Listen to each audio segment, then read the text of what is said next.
Hello and welcome to So You Think You're Awake, the show about life transformation through dream interpretation. I'm Michael Sheridan. On this show, through analyzing your dreams, I reveal your potential and the obstacles you need to overcome.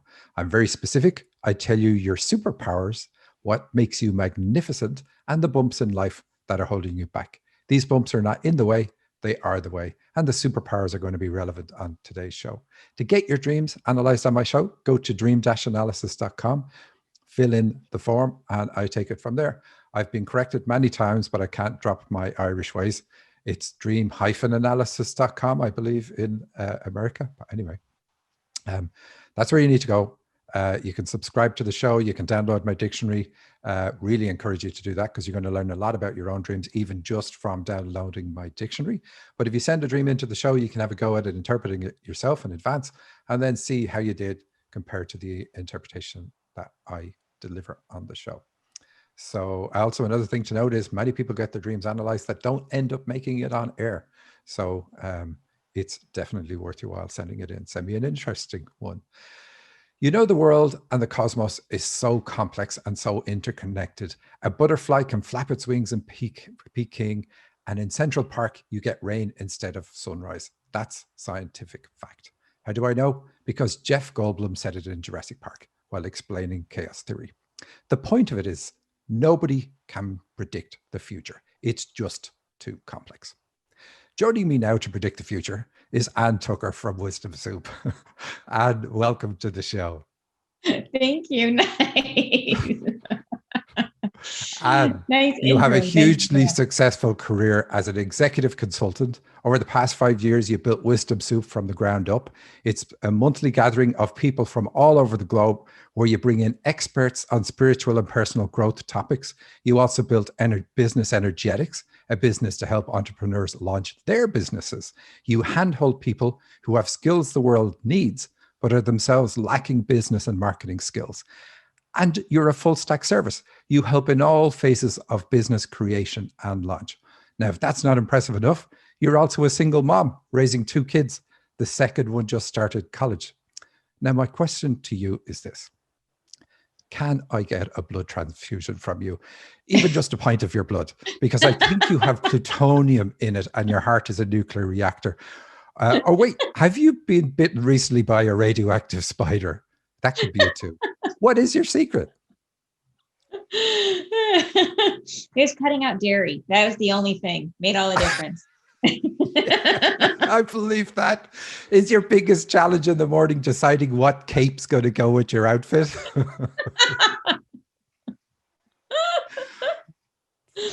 Very funny.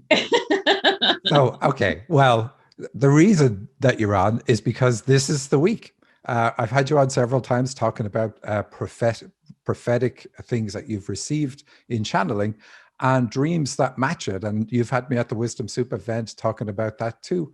Yeah. And you recently had a dream that I wanted to cover on the show, and you're very gracious to let me use it. So will we just do your dream, and then obviously the dream will show up why I want to have you on the show. So yeah, absolutely. Here we go. The dream is, I'm in a place that looks like my townhouse down in California in the garage alley at the back. I leave my car there and leave my purse on top of the car while I'm trying to push a massive empty black suitcase into the empty garage. The suitcase is twice as high as I am. I think it's not smart for me to leave my purse out on the car in case it gets stolen. All right. So the interpretation, we'll skip the townhouse part for the moment. Purses have to do with responsibility. So you have it on the car. Cars have to do with how you get from where you are to where you need to be. So it's about achieving your goals. And so you have all this out there while you're pushing this massive empty black suitcase into the garage of your house. And the translation of the dream is it's all about the warnings that you've been receiving and that you've passed on to people. And you're worried, the fear, which is what the black in the dream is about. Your fear is, what if there's nothing in that? Right. What will it do? Will that cause you to lose your direction in life or your ability to achieve your own goals? And it's a huge question. And I actually had wondered about that myself before you had this dream, because I know lots of people who can channel and get this type of information, and they tell me in private they do not make it public. Yeah. How did you make the decision? How did you do that? Because you are now, Yeah. you're sharing it with everybody, and you're putting yourself really out there, hanging out in the wind. Oh, for real. It reminds me of Shirley MacLaine wrote a book and a movie back when I was a kid, which I was not allowed to watch, by the way, because it was woo-woo. But it was called Out on a Limb. And I have since watched it now that I'm a grown-up.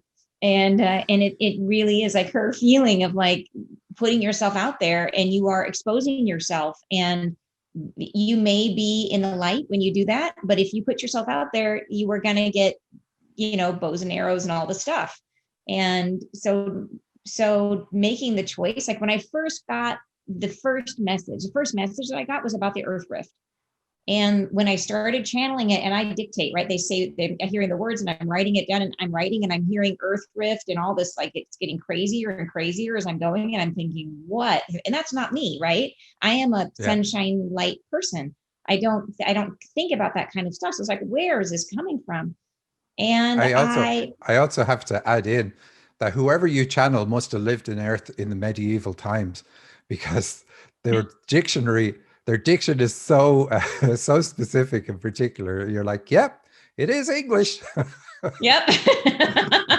It's really true. Like the words that they use are not typical words, and they pull things, sometimes they'll even use words from other languages that I look up and realize it's a root of a different, and they'll use a lot of French words, because I did speak French when I was younger. So, but so they mix it up. But I sat on that dream for 2 months. And what was really hard about it was when they first started, the beginning of that channeling, the first thing they said is, you must share this. It will save a lot of lives. You must share this. And they rarely say you must do anything, right? Like most of the time and they usually only, I know they only share stuff with me that's in my highest and best good. But here they were saying, here's this really, and so my first thought was, am I channeling? Like, did I somehow tune into something that wasn't on the up and up? Like, is this my regular connection? I double checked it every way since, that I could.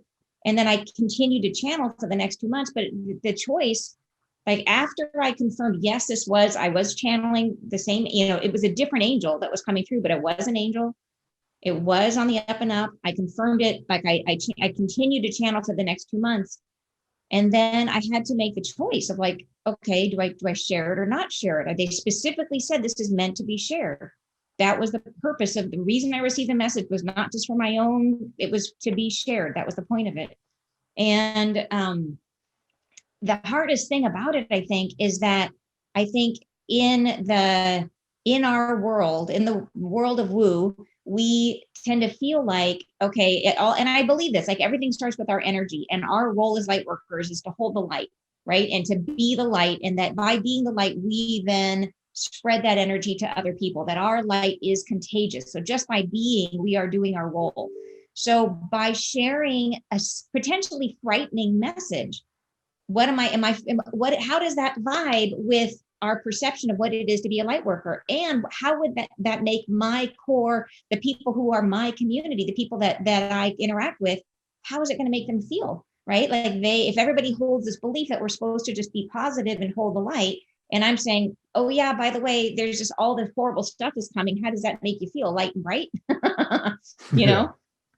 So that was for sure a worry. I mean, like that was, but then I just, when I got down to it, the reason I shared it is because I kept getting nudges over and over and over again.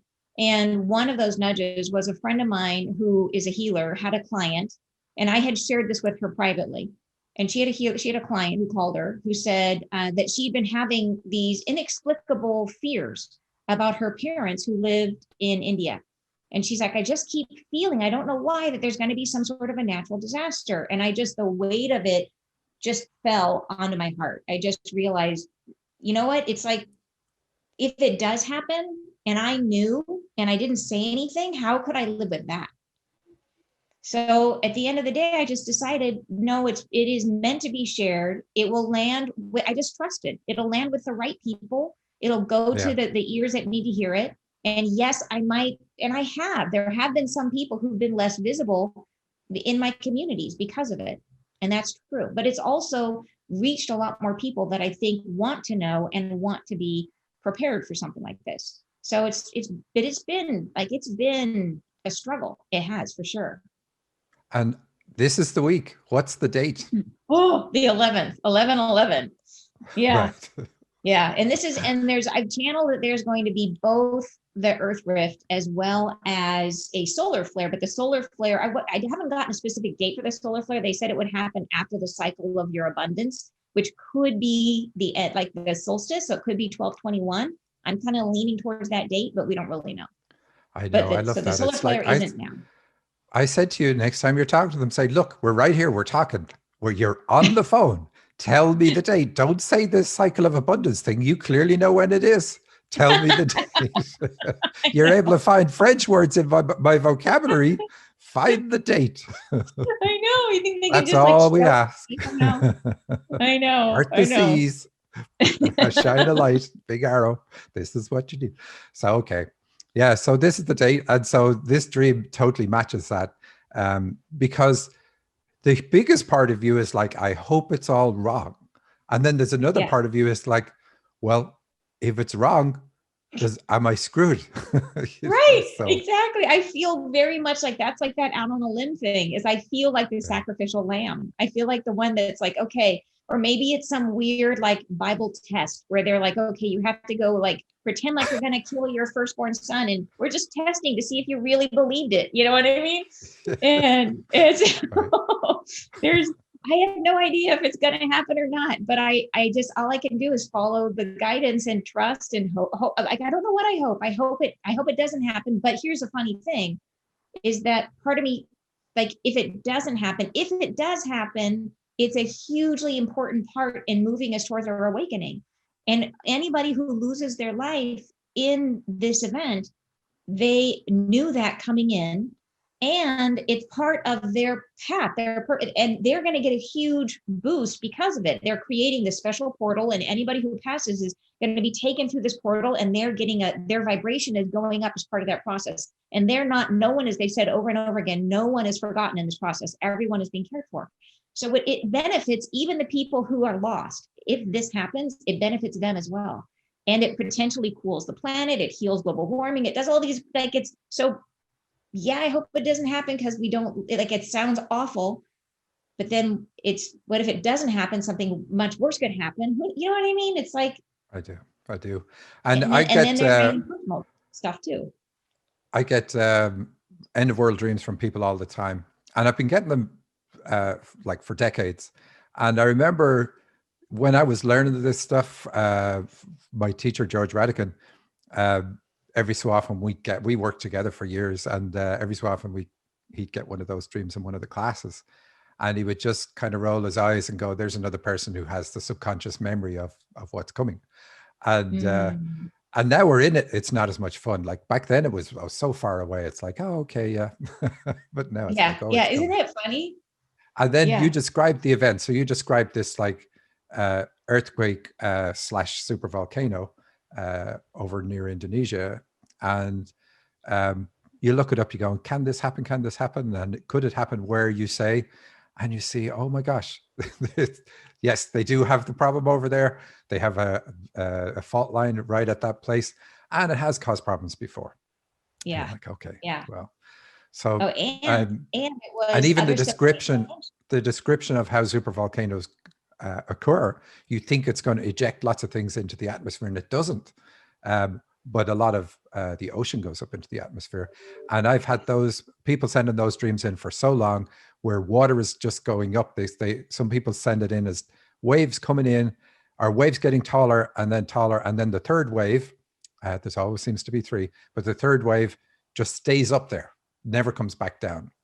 And it's just amazing how many people have said that. It's also amazing how many people have said November 11th. And what I find funny about that, like, so I know you did it. I know two other people who've told me independently. and didn't know anything about you or your predictions. And so if it's a hoax, it's a very elaborate hoax that a lot of people are being told about. So Yeah. I would say if we're all cracking champagne on November 12th because nothing happens, I'll still be very careful. Yeah, I they're not know. always great with time, but sequence is what spirit world always says, that things happen in the right order. And That makes a ton of sense. That various does. things have to be in alignment for the other thing to happen. And then Yeah. they will hold it off. But Yeah. Yeah. And but you I think had in your dream, go back to your dream because it is a dream yeah. interpretation, Joe. It's, you say, I'm pointing at it like everybody can see it. Um, you said it looks like your townhouse down in California in the garage alley at the back. So I asked you, what is the significance of there? What happened? Like that was when you were in that house. Is it where you launched yourself from, like in the current one of the current businesses that you're in, or what is the significance? Because that's always important in a dream. Yeah, yeah. And this was the I had just before I moved into this place, I had just left my marriage. And that was a critical choice for me, that if I had stayed in that relationship, I would not have been able to fulfill my purpose. And so making that choice and moving into this townhouse, this was the beginning of, I think it was sort of like, if you think of making a choice and then it opens up a series of doorways in front of you, moving here was that choice. So Right. that's how I associate this townhouse, is it was the beginning of And so this it's a next. perfect thing to show up in the dream then, is because I've made these sacrifices to align myself with my life purpose. And now Mhm. I'm looking at all those sacrifices and saying, I hope I'm doing the right thing with what I'm sharing. But I also have Yeah. to say that your angels that you do channel and you do healing on my courses, uh, you know, all the time, you have, like I, when I listed off your, your resume there, that was only a little bit of it. There's so many things you do, but you do healing with people who do my courses, and the angels that work with you for that healing, they introduced you to this new angel who's given all the information. So they've been Yeah. credentialed by people that, by angels that you've trusted for quite a long time. Yes. Yeah. And they specifically brought him in. They said, we're introducing you to someone new. And then this other angel showed up and he did look different. Like there was sort of my regular angels, and then he was clearly an angel, but of a slightly different vibration, different, almost like a different shade of, they look like columns of light. And he was a slightly different shade.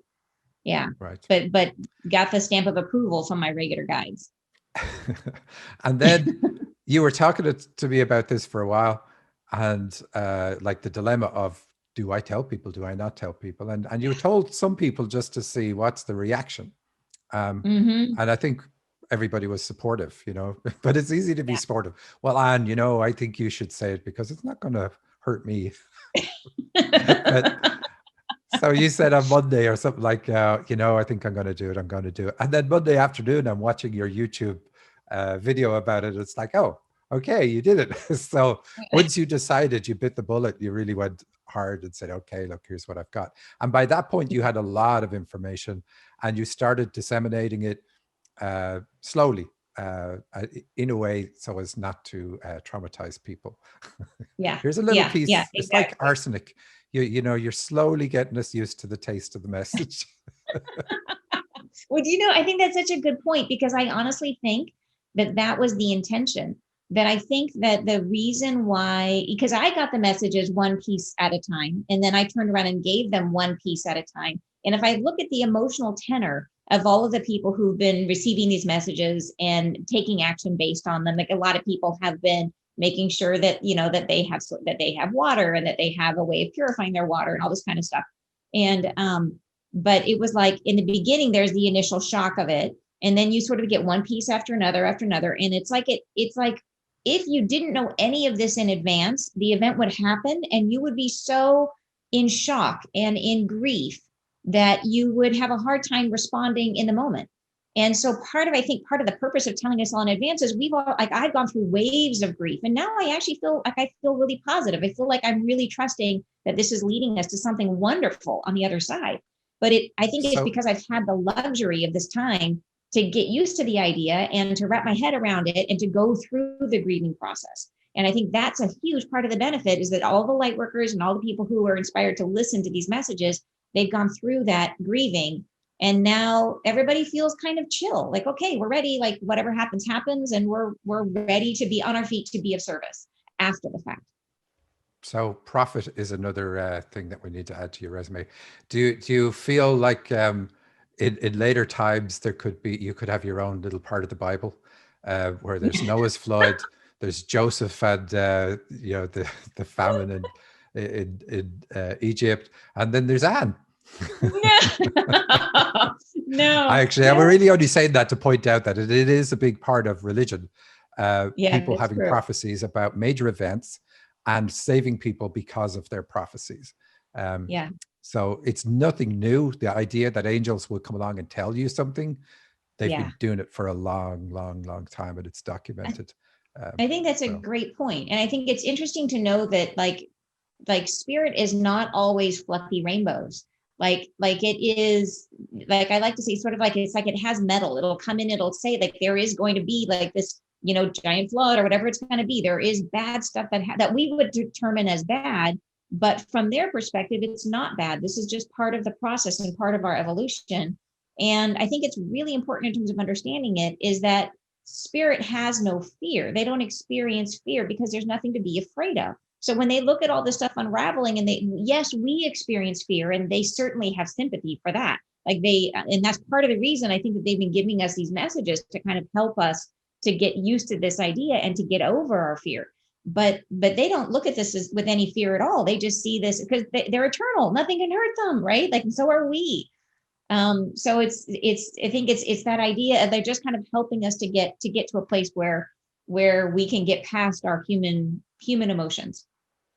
yeah, it's interesting. If you do any initiation with angels, it's quite common for them to say, look, tune into all the angels. They're all here in this realm. And the number is like infinity plus one. Um, do you find any angels with fear? And they make a point of you have to let go of all fear to get to that state. Um, Yeah. Pretty impossible, human Yeah. in a human shell, because if you're driving down the road, you still need to obey the traffic lights. Yep. There are reasons that we have sensors and pain registers in our brain, etc., etc.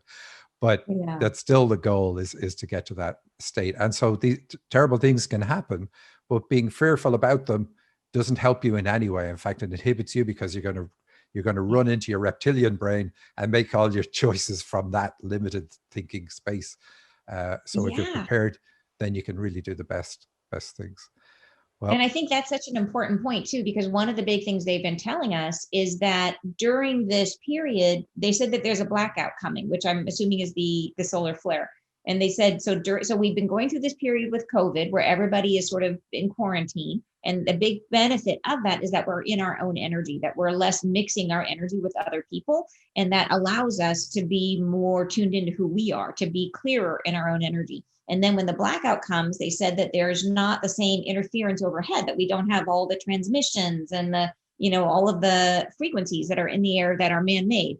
And they said, this is the period where that when you talk about we create our own experience, even during a situation like this, where there is a giant cataclysm and the world is crazy outside, they said, go within, bring your attention inwards and go up. And it'll be clear. Like this is going to be a magically clear time where, because of the fact that the air is quiet, our connection will be that much stronger. And it's a really wonderful time for us to really strengthen our own connection to spirit.